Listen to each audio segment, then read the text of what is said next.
Bonjour à tous, vous écoutez Contre toute attente, le podcast qui décrypte le parcours atypique de celles et ceux qui ont réussi à déjouer les statistiques. Je suis Alexandre Mars et ensemble, nous allons à la rencontre de personnalités qui ont réussi, contre toute attente, à grimper les échelons, à s'imposer comme légitimes, voire incontournables dans un monde où les places sont rares et les trajectoires souvent prédéfinies. Nous allons apprendre comment ces aventuriers ont réussi à donner un élan inattendu à leur existence malgré un chemin semé d'embûches. Et quels sont les dessous et les secrets de leur incroyable destin. Bienvenue, c'est Contre toute attente. Aujourd'hui, j'ai le plaisir de recevoir Fabien Marceau, alias Grand Corps Malade. Je pense, Fabien, qu'après 6 albums, en 12 ans, plus d'1 500 000 disques vendus en cumulé, 2 victoires de la musique, des tournées à guichet fermé, un livre patient vendu à plus de 300 000 exemplaires, un film du même nom, nommé 4 fois au César, avec plus d'1 million d'entrées, ce n'est pas vraiment nécessaire qu'on s'attarde sur les présentations classiques. Autant rentrer dans le vif du sujet, à savoir ton histoire qui détonne et qui est une leçon de courage, un exemple de résilience et d'espoir. Fabien, en préparant cette émission, j'ai évidemment évoqué ton nom autour de moi et on m'a donné des définitions suivantes. Chanteur, slameur, poète, écrivain, réalisateur, chaton bleu. Ce qui m'intéresse, Fabien, c'est de savoir comment est-ce que toi tu te décris. Et puis, deuxième question, avant que je te laisse la parole, comment aimerais-tu qu'on te décrive ? C'est toujours, je suis pas un grand fan des étiquettes, donc justement ça me va bien. Moi, si tu demandes autour de toi et que plein de gens te disent des étiquettes différentes, je suis plutôt honoré de ça.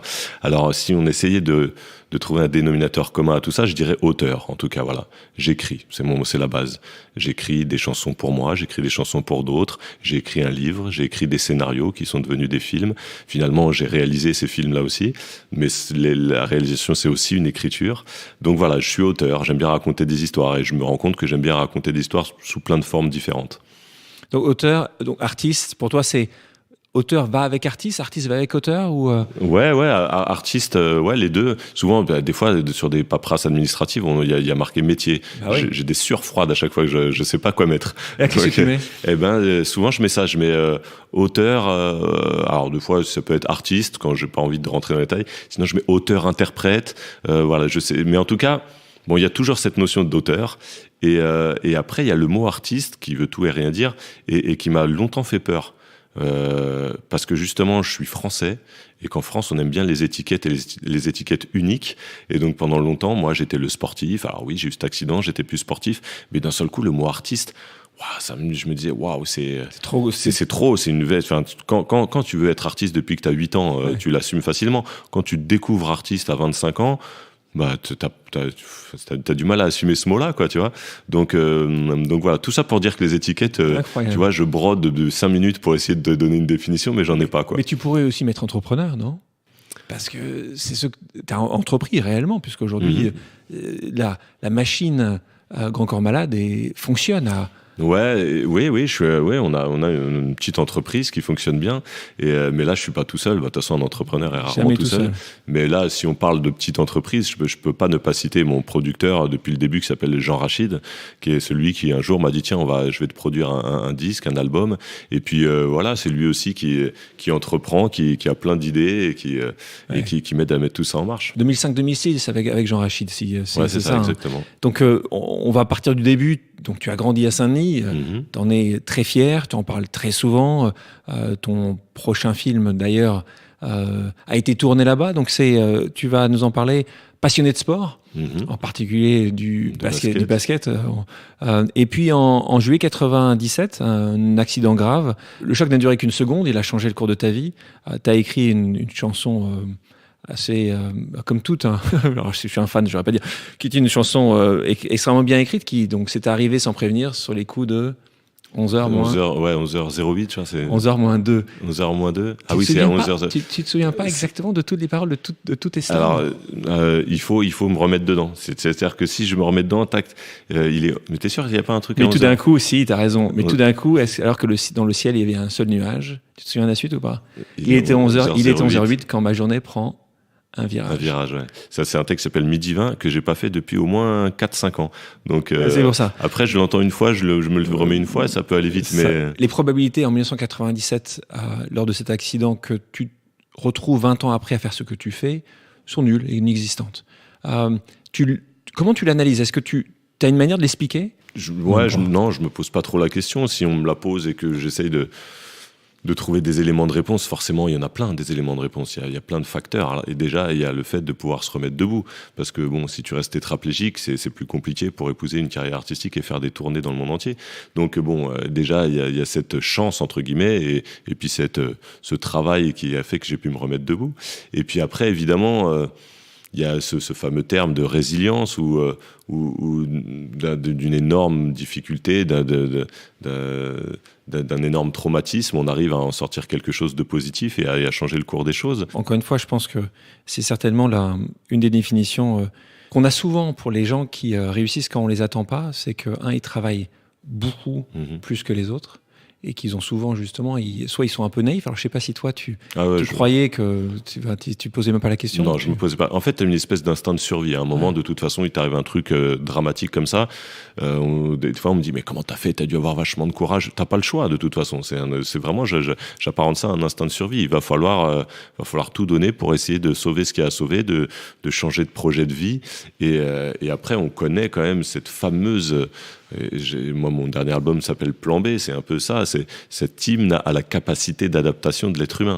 Et du coup, pourquoi un aveugle, il a l'ouïe aussi développé ou le sens du toucher aussi développé? Parce que l'être humain est toujours en train de s'adapter. Bon, là, c'est un peu ça. D'un seul coup, je me retrouve physiquement très, très diminué. Le corps humain développe d'autres volontés, puis d'autres capacités. Et d'un seul coup, une faiblesse physique devient une force mentale pour essayer d'aller chercher et d'aller gagner autre chose, quoi. On parle de toi souvent comme un expert SMO, c'est-à-dire que tu arrives à faire des phrases exceptionnelles. Est-ce que, sur le personnel, ta maman est bibliothécaire, c'est ça? Ouais. Est-ce que tu avais un amour des livres? Je peux imaginer, moi j'imagine que peut-être que est-ce que tu lisais beaucoup? Ou pas? Non, pas du tout. Non, ma mère se tirait les cheveux d'ailleurs parce qu'elle trouvait que je lisais pas assez. Alors attention, j'ai un bac littéraire. Bon, c'est surtout à défaut parce que j'étais nul en maths. Mais en tout cas, j'avais cette petite capacité en français. J'aimais bien la langue française, mais j'étais pas un féru de bouquins, pas de littérature, pas de poésie. Après, le sens, le goût des mots, il m'est vraiment venu par la chanson. Et moi, j'étais un fou grâce à mes parents qui m'ont élevé à Brassens, Ferrat, Brel, Barbara, Renaud, beaucoup évidemment. Et puis après, dès le début des années 90, à Saint-Denis, on était un peu pionniers, le rap français. Et moi, très vite, NTM, Solar, Oxmo, Ayam, etc. Et moi, c'est vraiment un mélange de tout ça qui m'a nourri. Un mélange entre la variété française, la très belle chanson à texte, Aznavour évidemment, et puis le rap français. Et du coup, j'ai toujours eu, moi, mes potes, ils m'appelaient le disque dur. Je connaissais un nombre de chansons par cœur incroyable.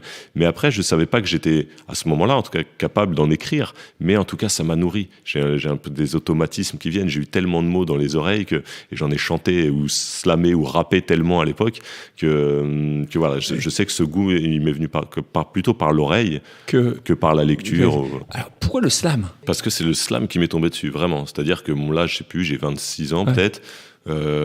Et je veux pas du tout être artiste. Alors, ça fait 6 ans que j'ai eu mon accident. Je suis en train de me reconstruire. Je fais du marketing sportif au Stade de France. Est-ce que c'est vrai que tu t'es fait virer là-bas? Ouais, je me suis fait virer. Ça ne me passionne pas. Alors, j'aime beaucoup le sport, mais après, je me rends compte que le sport, c'est que, dans un lieu comme le Stade de France, c'est surtout l'antre de l'argent. Et c'est pas ce qui me plaît le plus dans le sport. Donc je fais ça un peu parce qu'il faut bien travailler. Et puis c'est quand même pas le lieu le plus horrible pour travailler. On est dans le Stade de France, j'assiste aux plus grands matchs, etc. Mais à aucun moment, j'ai envie d'être artiste. Et puis un jour, je rentre dans un petit bar où il y a une soirée slam. Je suis mon pote Jackie qui a perdu un pari et qui doit slammer. Alors le slam, je connais 2 noms. Il y en avait d'ailleurs à Saint-Denis. J'avais passé ma tête une fois sans trop m'arrêter. Et puis là, pour la première fois, je m'arrête dans ce bar. C'est un petit bar, place de Clichy. Et puis pendant 2 heures, je prends une claque. Je vois des gens incroyablement talentueux, avec des textes drôles, durs, touchants, une énorme variété de gens aussi. Il y a des hommes, des femmes, des vieux, des jeunes, un milieu plutôt populaire. C'est pas des gens qui roulent sur l'or, mais il y a un peu de tout. Et là, pendant 2 heures, j'entends des gens, et en plus, là, ça m'a marqué, qui se revendiquent poètes. d'un seul coup, souvent dans leurs textes, ils parlent de je suis poète, poésie, machin. Moi, pour moi, poésie, c'était un mot un peu ringard. Wow. Tu vois, je savais pas que, tu vois, Verlaine et Rimbaud. On est en 2003 à l'époque. Je savais pas qu'en 2003, on pouvait se revendiquer poète en étant en jean basket dans un bar. Et ça m'a marqué. Et j'ai eu envie de participer. Donc j'ai participé, c'était une scène mensuelle. Je suis revenu le mois d'après avec 2 textes que j'avais écrits. Et puis j'ai été bien accueilli. Et puis j'ai senti que ça marchait bien. Tu peux te souvenir de ce premier texte? Ouais, le premier s'appelait Cassiopée. Alors, tu peux me le faire là? Non. Tu t'en souvenais pas? Non, là je l'ai pas fait depuis plus de 15 ans. Ben c'est là. Donc ça a commencé par une nuit d'été, une nuit de juillet, une nuit compliquée que j'ai pas maîtrisée. Je saurais pas aller beaucoup plus loin. Voilà, c'est souvent les premiers textes, ils sont tu vas chercher des trucs un peu au fond de toi. Et je parlais de cette nuit de l'accident. Et moi, j'ai eu mon accident dans une piscine en plein air. Et on était au mois de juillet, il y avait des étoiles au-dessus. Et la veille de mon accident, il y a un pote animateur qui connaissait bien les constellations et qui me disait, tiens, tu vois le W là, c'est Cassiopée. Et du coup, le lendemain, j'ai cet accident. Et donc, j'imagine que Cassiopée assiste à l'accident. Et puis, à un moment, il y a une discussion avec lui. Je me plains un peu. Et puis, Cassiopée, il me secoue, il cite Nietzsche. Cassiopée cite Nietzsche, c'est important. Sur tout ce qui ne te tue pas ne rend plus fort. Et il dit, voilà. Il est poète aussi, Cassiopée. Donc, du coup, voilà, ce premier texte, je le fais dans ce bar. Et puis, j'ai un bon accueil. Et puis, j'en fais rapidement un autre qui s'appelle Saint-Denis. Je crois que c'est le mois d'après. Donc, Saint-Denis. Celui-là, je pourrais vous le citer. Vas-y. Alors... Je voudrais faire un slam pour une grande dame que je connais depuis tout petit. Je voudrais faire un slam pour celle qui voit ma vieille canne du lundi au samedi. Je voudrais faire un slam pour une vieille femme dans laquelle j'ai grandi. Je voudrais faire un slam pour cette banlieue nord de Paname qu'on appelle Saint-Denis. Prends la ligne D du RER et erre dans les rues sévères d'une ville pleine de caractère. Prends la ligne 13 du métro et va bouffer au McDo ou dans les bistrots d'une ville pleine de bonnes go et de gros clans. Si t'aimes voyager, prends le tramway et va au marché. En 1 heure, tu traverseras Alger et Tanger. Tu verras des Yougos et des Roms, et puis je t'emmènerai à Lisbonne. Et à 2 pas de New Delhi et de Karachi, t'as vu Alexandre, j'ai révisé ma géographie. Je t'emmènerai bouffer du mafé à Bamako et à Yamoussoukro. Ou si tu préfères, on ira juste derrière, manger une crêpe là où ça sent Quimper et où c'est un petit air du Finistère. Et en repassant par Tizi Ouzou, on finira aux Antilles, là où il y a des grosses renois qui font toi aussi là, Kao Café là, ma fille. Voilà, je pourrais. Donc Saint-Denis, c'est un de mes premiers textes que j'ai fait beaucoup. Ouais, que tu as fait beaucoup. Donc là, on arrive à ces premières années où tu deviens le Grand Corps Malade. À quel moment où tu choisis ce nom-là? Première fois. Quand je fais Cassiopée. Cassiopée, c'est... Voilà, je vais m'inscrire auprès de l'animateur Slammer. Il me dit, comment tu t'appelles? Je me dis Fabien. Il me dit, mais t'as pas un nom de scène? T'es presque déçu, tu vois? Parce que c'est vrai que j'avais remarqué que j'avais assisté donc à une soirée où tous les Slammers avaient tous des noms plus bizarres les uns que les autres. Et des Dagoblin, John Pooch Chocolat, Neo Blade, et tout ça. Et donc je dis, ça me sort comme ça, parce que j'aimais bien les noms de Sioux, tu vois. Et je dis, appelle-moi, tu mets Fabien, alias Grand Corps Malade. Il m'appelle pas du tout Fabien, il m'appelle sur scène Grand Corps Malade. Et dans le slam, voilà, tout le monde m'a appelé comme ça. Dans le slam, on connaît pas les vrais prénoms des gens. Ouais. Donc là, on avance. Tu parlais de ta rencontre avec Jean Rachid à ce moment-là. Donc en 2006, tu décides de mettre les textes en musique. Tu sors ton premier album, donc Midi 20. 600 000 exemplaires vendus. À quel point le regard des autres a changé? Donc, ils te voyaient en tant qu'handicapé, parce que c'est visible, puisque tu es aujourd'hui avec une canne. Ça a été quoi? Tu as eu vraiment un changement? Non, t'en as toujours, hein, évidemment, 2-3 qui te rappellent alors que tu n'avais pas appelé depuis 10 ans et tout ça arrive, mais sinon, j'ai pas vu trop de changements parce que pour le coup, j'ai pas changé du tout d'environnement. C'est-à-dire que, j'ai continué à habiter à Saint-Denis, j'ai continué à fréquenter les mêmes potes, j'ai pas du tout fréquenté les soirées un peu showbiz, machin. Donc, du coup, le regard des gens autour de moi était plutôt bienveillant, ils m'ont suivi, les yeux émerveillés comme les miens de voir tout ce qui m'arrivait, mais j'ai pas vu trop de... Donc, ce que tu veux dire, c'est que tu penses que c'est parce que tu n'as pas changé toi-même que donc... les autres n'ont pas forcément, les regards des autres n'ont pas forcément changé. Je pense que ça joue parce que souvent, puis imagine si tu pars pendant 1 an et puis que tu deviens très connu et puis que tu reviens, tout le monde te regarde avec des grands yeux. Tiens, mais moi, je suis pas parti. Moi, j'ai continué à faire jusqu'en 2010, j'ai animé des scènes slam dans mon petit bar en bas de chez moi, au Café Culturel de Saint-Denis. Donc 4 ans après le succès, donc les gens me voyaient toujours tout le temps. Donc c'était Fabien Marceau. Donc voilà, pour eux, j'étais resté Fabien. Ouais. Et, question sur tes textes justement. Tes textes ont une spécificité, c'est qu'elles font rarement appel à l'imaginaire. Alors, tu parlais de poésie tout à l'heure. Justement, la poésie, souvent, va un peu dans une dimension qui est une dimension plus lointaine. Il y a une raison à ça? Est-ce que, justement, tu n'as pas cette imagination ou est-ce que, juste, toi, tu veux parler quelque chose qui parle à tout le monde? Peut-être les deux. Peut-être j'ai pas cette imagination, ce côté un peu... je sais pas...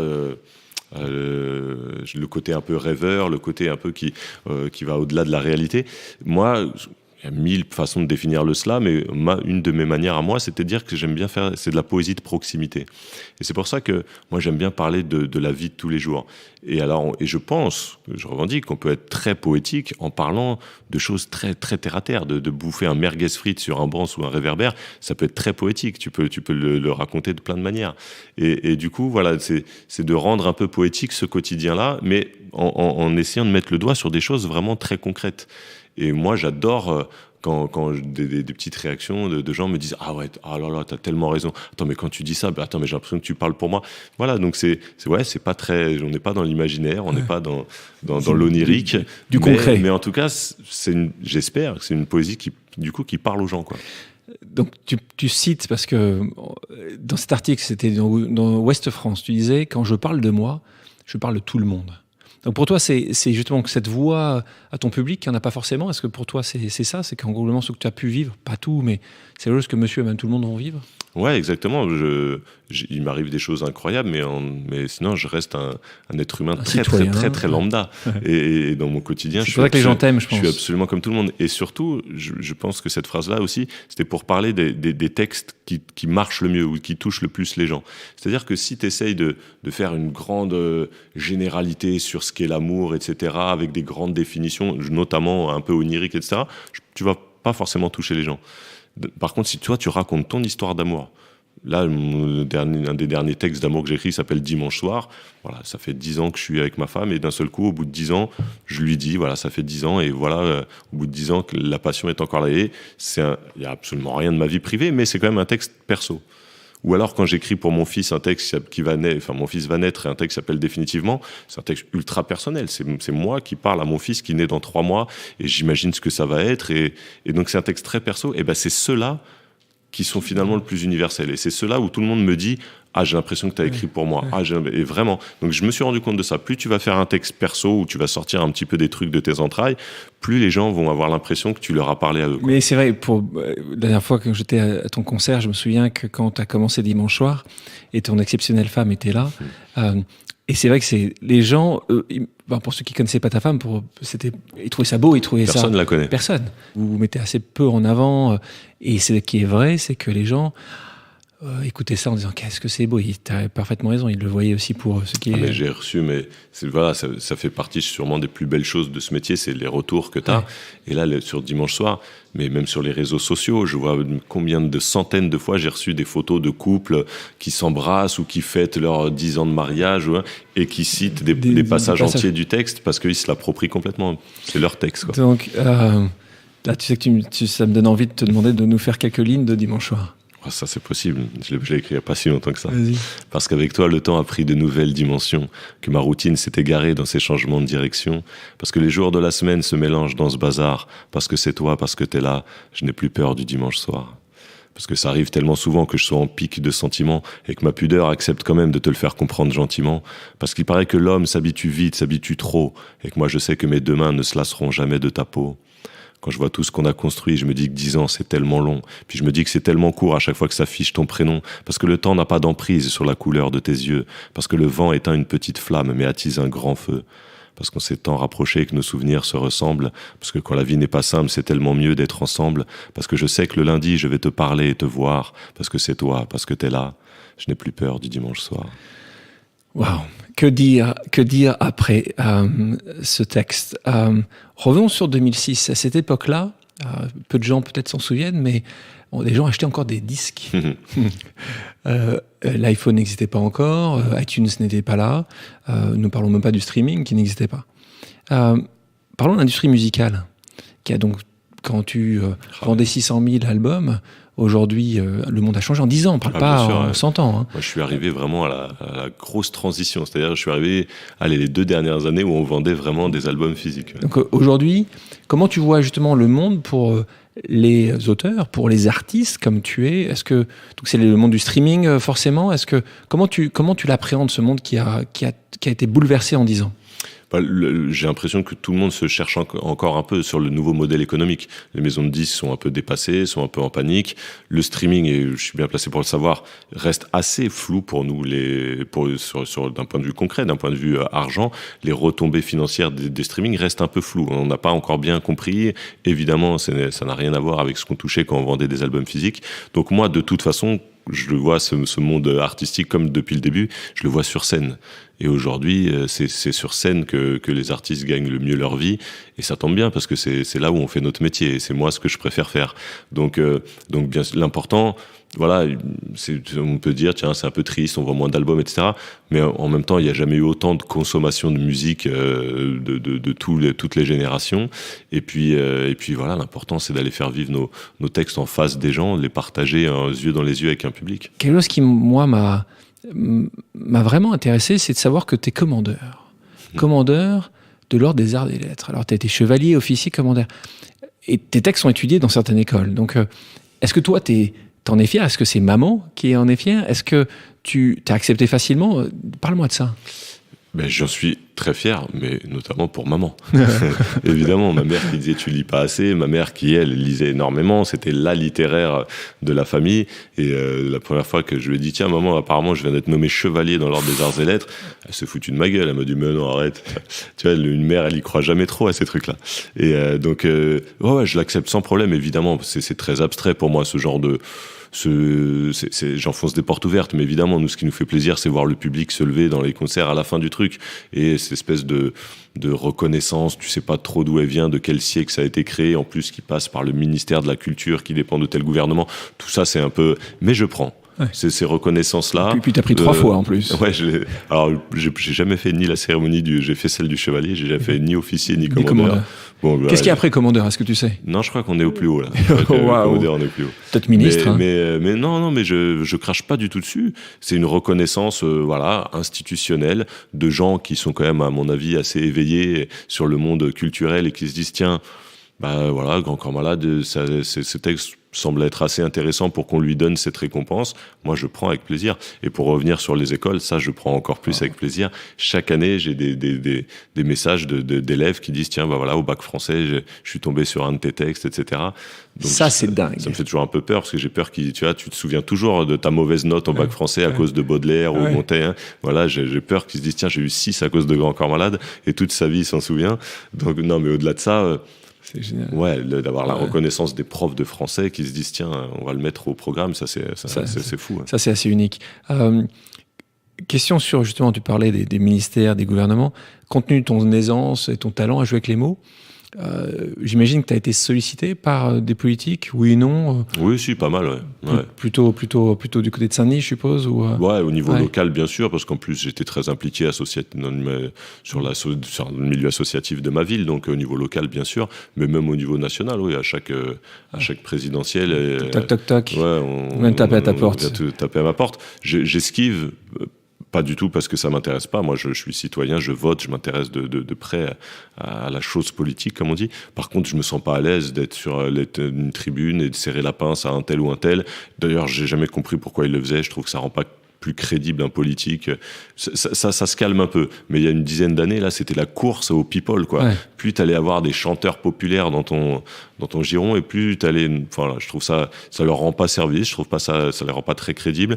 Et puis pour un artiste, j'ai pas l'impression que c'est sa place, quoi. Tu peux t'impliquer, tu peux avoir des valeurs. D'ailleurs, tu peux en parler dans tes textes. Mais après, il y a toujours une espèce de récupération qui est pas très agréable, quoi. Parler de la musique d'il y a 10 ans, en 2006. Le monde d'aujourd'hui est un monde d'instantanéité, d'un monde où on parle beaucoup de ce qui se passe plutôt demain. Toi, tu mets en valeur importante dans tes textes la nostalgie. Alors, et ça m'a aussi intéressé de me dire, mais comment c'est possible que Fabien puisse avoir autant de succès et être vu comme moderne en mettant toujours en avant la nostalgie? Il y a plusieurs manières de voir la nostalgie. Il y a une manière, oui, un peu une manière, on va dire, aller négative, de se dire c'était mieux avant, ça me manque, j'aimais bien cette période, et je suis moins bien maintenant. Et puis il y a une manière, j'ai l'impression positive, de dire j'ai eu ce passé-là, j'aime ça, j'ai vécu ça, ça m'a nourri et ça fait ce que je suis aujourd'hui. Et du coup, c'est plutôt sur la force de ses racines et de son passé qui fait ce que tu as fait aujourd'hui. Et à la fin d'Acouphènes, je dis, toutes ces acouphènes, c'est-à-dire tous ces bruits de mon enfance, etc., qui me trottent encore dans la tête, je dis, ça crée un rythme, une mélodie qui font danser mon présent.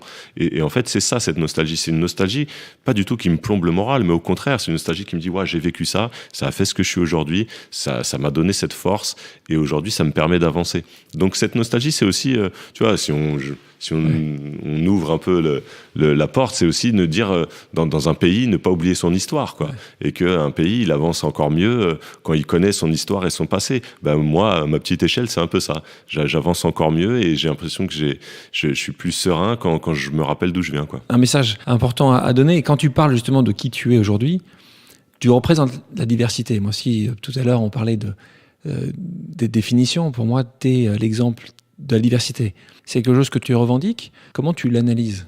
Ça, c'est très compliqué pour moi d'analyser. Ce mot diversité, en plus, je l'ai jamais trop aimé. Tu vois, à un moment, il était très à la mode chez les politiques et tout. Issus de la diversité. Alors attention, le fond est important. Bien sûr, c'est important d'avoir des gens issus de la diversité à la télé, dans les gouvernements. Là, on parle plutôt, quand on parle de ça aujourd'hui, on parle beaucoup de diversité de couleurs. Ouais, c'est important aussi. C'est plus qu'important aussi. C'est essentiel. Plus notre Assemblée nationale, plus elle ressemblera aux gens qui vivent en France et mieux ce sera. Donc c'est vrai que c'est loin d'être le cas. Donc cette diversité des couleurs, d'origine, etc., elle est importante. Après, je me suis aussi, moi, toujours méfié du côté représentant, parce qu'au début, les journalistes m'ont dit ça, tiens, t'es représentant de la banlieue. Non. T'es le représentant des handicapés. Non. Moi, j'ai été élu par personne. Hein. Oui, je viens de la banlieue, oui, je suis handicapé, mais j'ai pas été élu par un quorum d'handicapés pour dire, tiens, il va nous représenter. Donc, oui, j'ai ces particularités-là. J'essaye de l'expliquer. Ça me donne peut-être même une responsabilité, comme j'ai un auditoire, de dire, tiens, le handicap, c'est ça. Ah, vous savez peut-être pas, mais c'est ça aussi. D'où Patient, le film, d'où Patient, le livre. Je viens de la banlieue. Bon, ça, c'est pas que j'en ai une responsabilité, mais c'est que j'aime tellement ça que oui, j'en ai fait des textes. J'ai pas beaucoup raconté ça. Donc voilà, ça fait partie de différentes facettes de ce que je suis. Mais c'est toujours compliqué de se définir par ça, quoi. C'est pas une question d'assumer, parce que toi, t'assumes tout, en fait. Tu dis juste que t'as pas envie de représenter. Ah ouais, ça je l'assume bien. Attends, t'as pas le choix. Hein. Si t'assumes pas de marcher avec une jambe qui traîne, tu restes chez toi. Oui, mais t'assumes aussi le fait, tu vois, tu parles de Saint-Denis. Moi, je sais que quelque chose que je trouve génial. T'as toujours parlé de Saint-Denis comme ton repère, là où t'as grandi, là où t'as appris. Mais quand tu as eu suffisamment pour partir, t'es pas parti. Enfin, tu as continué à habiter, tu as continué à y retourner. Donc, c'est en effet, c'est pas une question d'assumer, parce que tu l'assumes totalement, mais tu n'es plus de représenter. Tu n'as pas envie d'être happé par un... Ouais, non, j'ai pas envie de ce terme de représentant. Après, de témoigner et de raconter, si, j'ai toujours envie. C'est aucune démagogie pour moi dans le dire que j'aime Saint-Denis ou j'aime la banlieue nord. Ça m'a construit. C'est un milieu, un territoire tellement riche, qui a tellement de caractère. Moi, voilà, ça peut paraître un peu angélique comme ça, mais je le dis, j'ai aimé, dès l'âge de 6 ans, 7 ans, aller bouffer chez mes potes maliens, kabyles, etc. Et pour moi, c'était normal, parce que je connaissais pas ce qui se passait ailleurs. Pour moi, c'était juste ça, la vie. Et après, quand tu grandis, que tu regardes la télé, que tu vas dans certains quartiers parisiens, tu dis, ah ouais, non, en fait, c'est pas partout pareil. Eh ben, je changerais ça pour rien au monde, mais pour rien au monde. Si tu me dis, tu recommences ta vie et finalement, tu auras des parents qui habitent dans le 8e, dans les beaux quartiers, et tu seras dans un collège privé, mais jamais de la vie, je veux surtout pas. Donc, c'est pas de la démagogie, je le pense profondément. On va reparler de tes films dans une seconde. On parlait de diversité. J'aimerais savoir si, quand on parle de quotas aujourd'hui, il y a des quotas qui ont été mis en France pour la représentation des femmes, qui a été mis en place. Grâce à ça, on a une meilleure parité. On n'est pas encore sur une parité meilleure. Est-ce que tu serais pour une diversité comme il existe dans d'autres pays, comme aux États-Unis, ce qu'on appelle la discrimination positive? Affirmative action. Exactement. Est-ce que toi, tu penses que c'est quelque chose qu'il faudrait mettre en place dans un pays comme la France, donc globalement, dire que tu dois aussi parfois mettre en place et donner des jobs, ou en tout cas des jobs importants, des gens qui, si on ne faisait rien, n'y arriveraient pas? Eh ben, c'est compliqué, c'est très compliqué, parce que je trouve ça regrettable, en fait, qu'on soit obligé d'en passer par là, tu vois. Je me rappelle l'époque de la politique du CV anonyme. C'était horrible, tu te rends compte. Pour avoir une chance d'être embauché, il faut surtout pas donner ton nom de famille ou dire d'où tu viens, parce que sinon, tu as peu de chance. Donc, je trouve ça horrible, en fait, ce principe. Mais si on a besoin de ça pour changer les mentalités, pour montrer que bah voilà, ça marche aussi comme ça, etc. Ben ouais, moi je connais pas bien les États-Unis, j'y ai jamais habité, je sais pas si l'affirmative action a porté ses fruits. Mais j'ai l'impression que ça va plutôt dans le bon sens. En France, on est plutôt à la bourre sur la fameuse représentation des diversités dans des postes à responsabilité, en haut des hiérarchies, etc. Donc oui, la parité homme-femme, ça a marché. On l'a rendu légal. Et aujourd'hui, on se rend compte, et il y a encore du chemin à faire, mais on se rend compte que les femmes, en fait, elles font aussi bien que nous. C'est incroyable. Donc peut-être que si on étend cette loi un peu alors pas un quota d'origine, etc., mais ne serait-ce qu'au niveau des lieux, tu vois, de dire on va prendre un pourcentage de gens qui ont eu leur diplôme ici. On a le droit aussi d'avoir des postes quand on sort du 93. Enfin, voilà. Il y a une grande école qui fait ça aujourd'hui, qui s'appelle Sciences Po, qui est partie d'un principe qui est un principe assez basique, qui dit, si tu as grandi à Saint-Denis, tu peux reparler du 8e tout à l'heure, si tu as grandi à Saint-Denis, dans une barre HLM avec 3 frères et sœurs, et si tu n'as pas forcément eu le même temps, pas de prof privé, peut-être que ta capacité à rentrer à Sciences Po ne sera pas la même. Ce qu'ils ont mis en place, c'est que tu as un concours d'entrée qui va être différent. En revanche, le diplôme de sortie est le même. C'est tellement important d'ouvrir des portes. Ouais. Ça, c'est une porte ouverte à des gamins qui viennent de milieux populaires, de dire, regardez, ça, c'est possible. Là, on vient de tourner un film tout l'été dans le quartier un des quartiers un peu durs de Saint-Denis. C'est pas, j'invente rien. Le quartier de la Cité des Francs-Moisins, c'est connu pour être un quartier compliqué. On a été accueillis, ça, c'est une parenthèse, on a été accueillis, mais de manière incroyable. Pendant 7 semaines, le quartier a été en fête tout l'été. Et on a fait tourner 80 gamins de la cité dans notre film. On a fait travailler plus de 200 personnes. Voilà, c'était un moment incroyable. Et voilà, j'ai discuté avec ces gamins tout l'été parce que aujourd'hui j'ai 40 piges. Je discute moins souvent avec des gamins de 15-16 ans de ces quartiers-là. Voilà, tout l'été. Et ouais, c'est vrai qu'ils ont pas beaucoup. Enfin, on peut pas généraliser. Attention. Moi, je déteste le truc de. Mais alors, ils pensent quoi, les jeunes ? Ça veut rien dire. Les jeunes, ils pensent pas tous la même chose. Tu prends 2 jeunes, ils sont différents. Mais en tout cas, j'ai discuté avec certains qui avaient pas beaucoup d'espoir. Ouais. Qui avait pas beaucoup de, tu vois, qui disaient, de toute façon, moi, je suis même jamais allé à Paris, tu vois, je sors jamais, tu vois, de toute façon, là-bas, c'est pas fait pour moi, etc. Voilà, juste ce film-là, il leur a montré autre chose. Là, il y a des gamins, il y a un casting, là, pour tout dire, en ce moment, on est dans les locaux de la boîte de prod qui a produit le film. Et voilà, il y a plein de bureaux, il y a des castings à côté. Et tous les jours, là, je croise des gamins du quartier de Saint-Denis qui sont en casting pour d'autres projets parce que, voilà, ils sont intéressés, ils viennent à Paris alors qu'ils n'y allaient pas souvent, et ils sont en train de faire des castings pour des séries, pour des films, ils sont en train d'essayer de taper à la porte des agences pour avoir un agent cinéma, et en plus, si vous saviez à quel point ils le méritent, ils sont forts, là, on a 4-5 gamins qui jouent dans le film, mais c'est des tueurs, ils n'avaient jamais fait un cours de théâtre, jamais ils avaient vu une caméra, et ils ont un truc exceptionnel. Ouais, justement, je suis venu te voir sur ce tournage de ce film, donc, qui sera La vie scolaire, c'est le titre du film. Il a été tourné au collège Federico Garcia Lorca, donc à Saint-Denis, dans le quartier, comme tu dis, un quartier assez dur. On reparlait de ces jeunes-là. C'est toi il y a 20 ans. Donc quand ils viennent te voir, justement, il y a un message, tu leur dis c'est faisable, tu leur dis crois en toi. C'est quoi le message, c'est quoi la phrase que tu leur as dit ? C'est ça. C'est bien sûr, tout est possible. C'est bien sûr que il faut pas te créer des barrières et te fermer des portes qui n'existent pas. Ouais, des portes, il y en a. Non, elles existent, les portes. Sûr. Mais par contre, bien sûr qu'elles peuvent s'ouvrir. Faut pas parce que tu viens de tel quartier ou que t'es de telle nationalité et tout, te dire que t'y arriveras pas. Il y a plein d'exemples. Il y en a pas encore beaucoup, mais il y en a plein des exemples. Et vraiment, ils n'ont pas eu la même vision au début du film et à la fin. À la fin, d'un seul coup, ils ont vu, tiens, j'ai tourné un film, j'étais acteur, mais je m'en suis bien sorti. Et puis en plus, j'ai aimé ça. Et puis apparemment, il y en a plein qui sont venus me voir en me disant que j'avais du talent. Donc là, ils se disent, pourquoi pas ? Et donc c'est plein de petites choses comme ça. Il faut aller.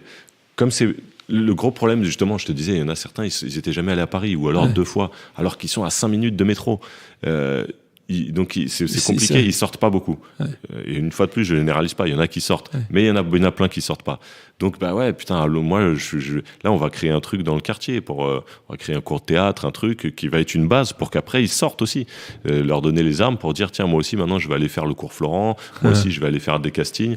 Donc voilà, c'est faisable. Il faut allumer une petite lumière. Si on reprend ton film d'avant, donc adapté de ton roman autobiographique, tu reviens sur ton année passée, donc on peut en parler, c'est au centre de rééducation Coubert, en Seine-et-Marne. Je pense que tu t'en es resté proche, donc c'est ton histoire. Pourquoi patient au pluriel ? Parce que justement, c'est à la fois une autobiographie et à la fois c'était pas le but. C'est surtout pas ni le livre ni le film, c'est surtout pas un biopic sur ce qu'était Grand Corps Malade avant de devenir chanteur, etc. D'ailleurs, tu joues pas dans le film. D'ailleurs, c'est je joue important. pas dans le film. Et d'ailleurs, dans le film, le personnage principal s'appelle pas Fabien. Ouais. C'est mon histoire, c'est moi. C'est tous les gens autour ont existé, toutes les scènes du film, je les ai vécues. Mais symboliquement, il s'appelle pas Fabien, il s'appelle Ben, parce que le but c'était de rendre une fois de plus l'histoire la plus universelle possible. Ouais, c'est mon histoire, mais en même temps, c'est l'histoire de n'importe quel gamin de 20 ans qui se retrouve tétraplégique après un grave accident. Et du coup, voilà, le but c'était plus de témoigner d'un milieu. Le centre de rééducation, de savoir ce qui se passe au premier étage d'un centre qui accueille des personnes lourdement handicapées. C'est quoi leur quotidien ? On ne sait pas. Hein. Tant mieux, la plupart des gens ne peuvent même pas imaginer. Et du coup, voilà, le but, c'était plus de témoigner de ce qui se passe plutôt que dire « regardez mon histoire ». Alors évidemment, je me suis appuyé 100% sur mon histoire parce que j'y étais dans ce centre. Mais en même temps, voilà, le but, c'était pas forcément... Dans le film, il n'y a aucune allusion à Grand Corps Malade. Et du coup, le but, c'est qu'on oublie ça. L'important, c'est de... Et donc, voilà. Et donc, patient au pluriel parce que c'est mon histoire, mais ça peut être l'histoire de n'importe qui. Et puis, même à l'intérieur du film, c'est l'histoire d'une bande de potes. Donc, justement, en parlant de cette bande de potes, tu les revois ? Ils sont encore proches. Tu as des nouvelles de certains de ces patients Alors, j'en revois qu'un. En fait, mes deux dont j'étais le plus proche, il y en a un qui est plus là, malheureusement. Et l'autre, c'est Farid, celui qui est le meilleur pote de Ben dans le film, le paraplégique, voilà, grande gueule, marrant, etc. Lui, je le vois toujours. Ouais. Donc, tu es devenu à ce moment-là réalisateur. Est-ce que tu as vu une différence dans l'impact de l'image par rapport à l'impact du son? Donc, est-ce que tu as vu la musique versus l'image, ou il n'y en a pas vraiment pour toi, ou est-ce que tu as vu les gens changer et ton message porté différemment? Pas tant que ça. Pas tant que ça. Après, le cinéma reste quand même un média de masse incroyable, c'est-à-dire que on a fait combien ? On a fait 1 300 000, mais après, depuis, il y a eu toute la VOD, les trucs, les gens dans les avions. J'ai eu tellement apparemment, on était un best-of d'Air France, quoi. Le nombre de personnes qui sortaient de l'avion qui m'ont dit j'ai vu Patient. Puis bientôt la télé. Bon voilà, c'est-à-dire qu'en un an, d'un seul coup, il y a plusieurs millions qui peuvent voir le film. La musique. Bon, en même temps, il y en a qui passent à la radio. Moi, je passe pas à la radio. Mais donc, ceux qui passent à la radio peuvent très vite avoir une large audience aussi. Mais j'ai pas vu tant de différences que ça. C'est une autre manière de raconter des histoires, mais ça reste une histoire. Et deux questions par rapport à ce que tu viens de nous dire. 1 300 000 spectateurs. Combien tu espérais quand tu as signé le contrat avec tes producteurs? Alors quand j'ai signé le contrat, c'est pas de la fausse humilité, on espérait vraiment 300 000 pour équilibrer le budget du film, qui est un petit budget avec des acteurs pas connus, etc. Après, donc voilà, déjà faire un film, le financer, déjà c'est une victoire, parce que surtout, je te dis, quand tu vas parler du handicap dans un huis clos d'handicapés pendant 2 heures avec aucune tête d'affiche, c'était pas gagné. Donc les frères Altmeyer ont pris le pari. Les frères Altmeyer ont adoré le scénario et on dit on y va, on fonce. Et après, je vais pas te mentir, petit à petit, on a commencé à y croire. Bon, on a senti que le film se passait bien. On était fiers du résultat. Les premiers festivals, on a fait une dizaine de festivals. À chaque fois, on a eu le prix du public. On a eu le label de tous les exploitants, c'est-à-dire UGC, machin, Pathé, Gaumont, tous les exploitants, ceux qui ont des salles de cinéma. On a eu le label coup de cœur des 5 gros labels. Donc, d'un seul coup, on s'est dit, oh putain, mais ça va peut-être marcher un peu notre histoire. Donc, au moment de la sortie, quelque part au fond de nous, on disait putain, imagine, on fait 1 million. Donc on y croyait. Tu disais que tu ne passais pas à la radio. Une raison à ça À la base, c'est surtout une histoire de format. Voilà, le format passe mal. Et je fais sûrement aujourd'hui un format qui est beaucoup plus radio qu'au début, parce qu'aujourd'hui, j'ai des productions musicales très abouties. Il y a souvent des refrains. Des fois, même sur le nouvel album, je chante aussi un petit peu.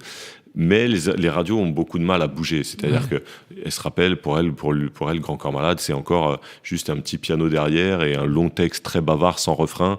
Et ça, c'est pas du tout radiophonique. Donc, du coup, voilà, les radios sont assez formatées. Je sais que les radios jeunes disent « Ah non, Grand Corps Malade, c'est vraiment un public d'adultes, c'est pas pour nous. » Les radios d'adultes se disent « Non, le slam, c'est un truc de jeunes. » Bon, pour leur répondre, mon public est quand même plutôt adulte.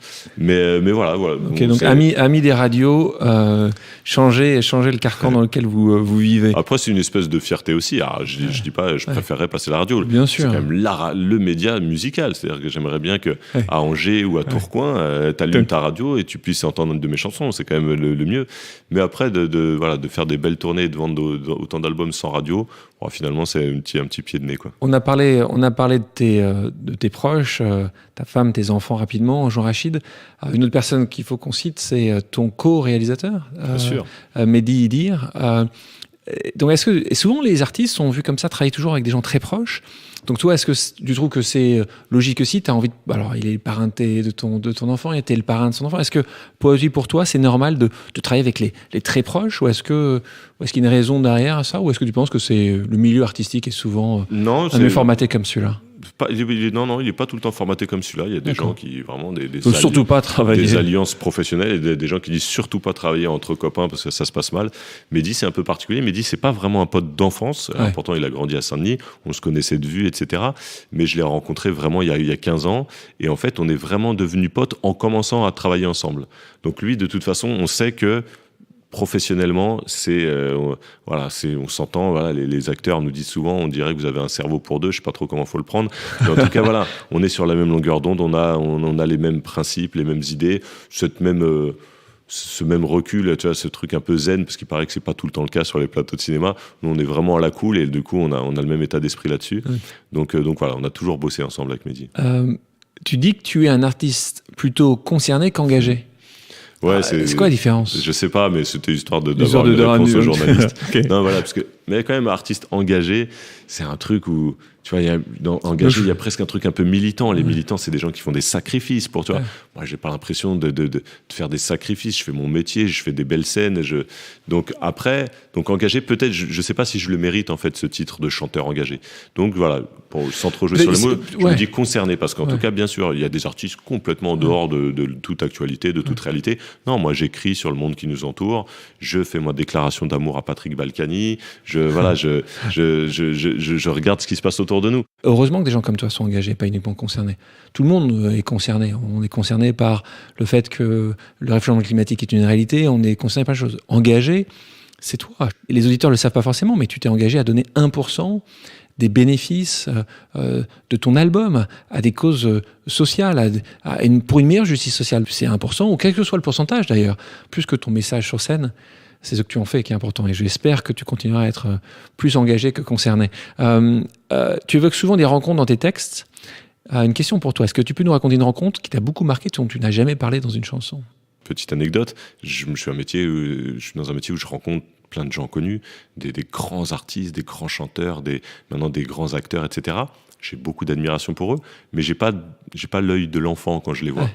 En revanche, quand je croise des sportifs, et j'ai eu l'occasion aussi, là je suis un gamin. Voilà, je garde ce truc, je suis avant tout un passionné de sport. Et j'ai rencontré Jordan.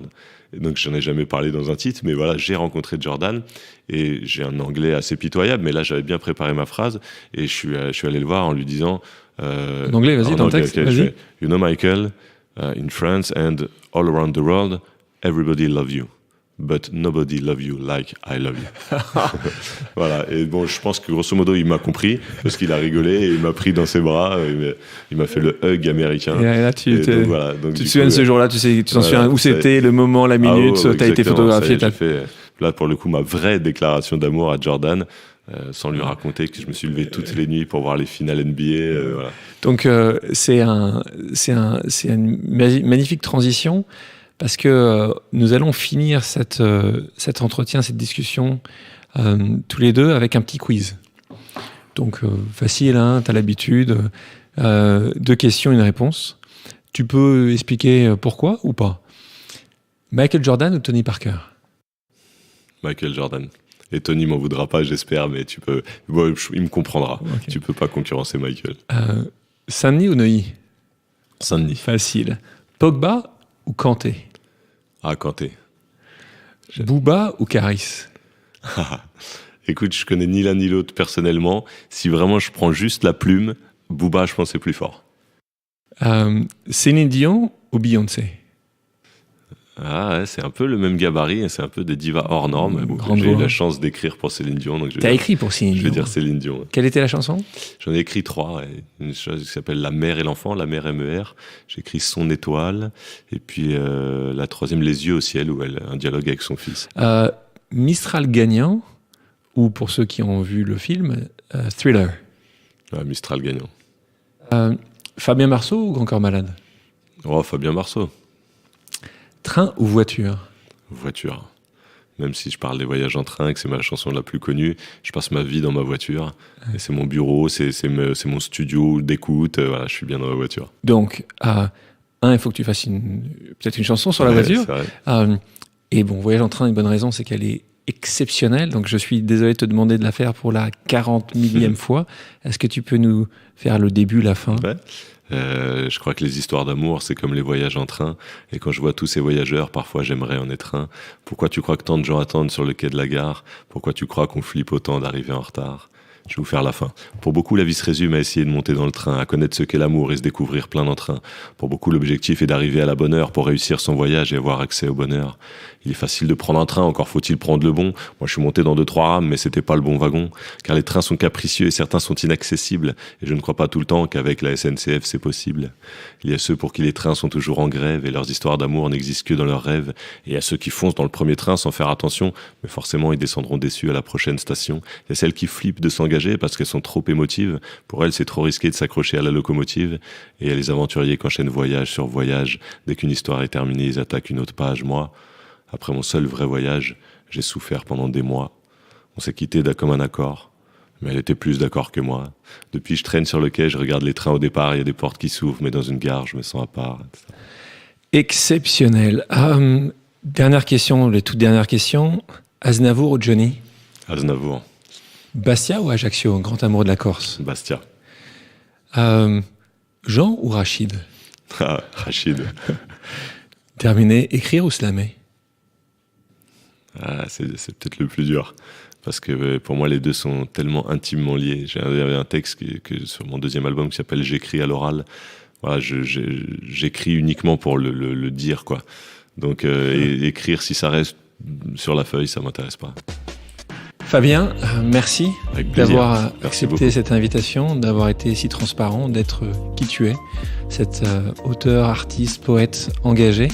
Merci à tous d'avoir écouté Contre toute attente, le podcast qui décrypte le parcours atypique de celles et ceux qui ont réussi à déjouer les statistiques. Si l'émission vous a plu, n'hésitez pas à la partager et à vous abonner.